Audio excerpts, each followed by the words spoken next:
Well, what do you know? Pedro Neto is coming to Chelsea? Question mark on that. Why we would be going for a player like that. But in today's video, we will be talking about why this is a good slash bad signing because there are obviously issues with this signing. Now, looking at Pedro Neto, now we do know how great of a player he can be.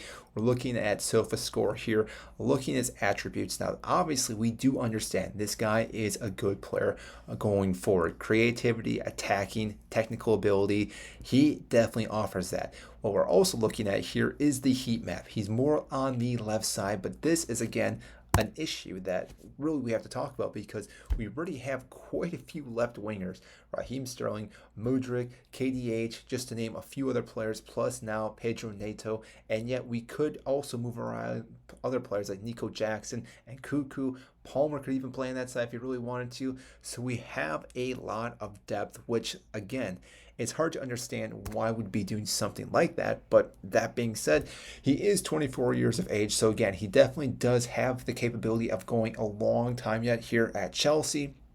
Again, looking at what he does offer, he can play the left wing, plays a striker, play the right wing. So again, he can be adapted to different areas, but it's still questionable why we would be signing this player because when we look at his injuries that he's dealt with before, this man has dealt with some very big injuries, especially in the last couple of seasons. If we look at 2023, 2024, and the rest of the years prior to that, we've had a hamstring injury, ankle, knee, muscle injuries.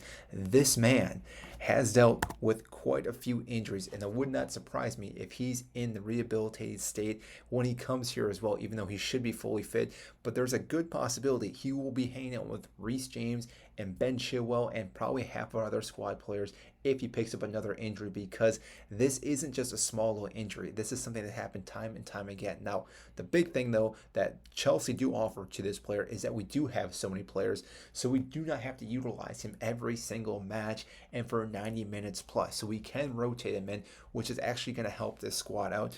But that all being said, it still is questionable. But if we do look at his other stats, so this man is known to score goals. He does help in that category and actually be very creative on the wings. So therefore, again, this will help out Chelsea with the scoring situation. I do not know how much he's going to be able to help in defensive wise. Yes, we do see again on his heat map, he does track back quite a bit, but still, I don't think he's really good. And especially even looking here, his defensive rate is not that high. And this could be a leaky problem for our left side, especially if we do that inverted type of situation from the left side with Cucurella or Malagusto if he's out on that left side. And this could leave a massive gap out onto that left side. And teams might be able to exploit that. And therefore, again, this might be an issue. Whereas like Mudryk, who again isn't good going forward as of right now, could change up a little bit. He is going good going backwards. Raheem Sterling, same thing with Neto, good going forward, bad going backwards. So again, we have these mix and match type players.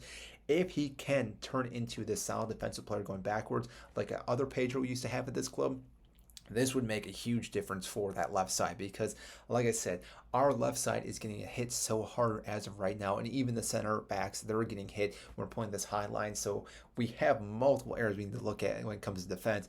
But if we're able to stick a player into that left side who can track back and actually offer some help in our defense, and obviously going forward, this would make a huge difference. So if Pedro Neto can do that for Chelsea, if Enzo Maresca can get that off of this player, this actually will be a very good signing for this club. For the current price, though, playing 50 plus million for this guy, I do not know if that's the right amount for a guy like such as himself. But that being said, I think he does have the capability, again, going forward, being a great player for this club. And like I said, with all the players that we do have, he should be able to rotate with some of the other players. And therefore, again, fingers crossed, he does stay healthy, because if he does, he will be great as a starting player, but obviously a great player coming off the bench too. So either way will actually work with this player for Enzo Maresca and for Chelsea. So I do hope you did enjoy this video. If you did, comment down below, hit the like button. I greatly appreciate that. Also, what do you guys think though? Do you think this is a good sign? Do you think Chelsea are just going on a spending spree this transfer window? I believe this is the 10th signing this summer. We're obviously going to have to loan some of these players out, but it's getting to the point now this team is getting so bloated again. I do wonder how this will affect the locker room. So again, what do you guys think? I will get to those comments as quickly as possible, and I will see you in our next video.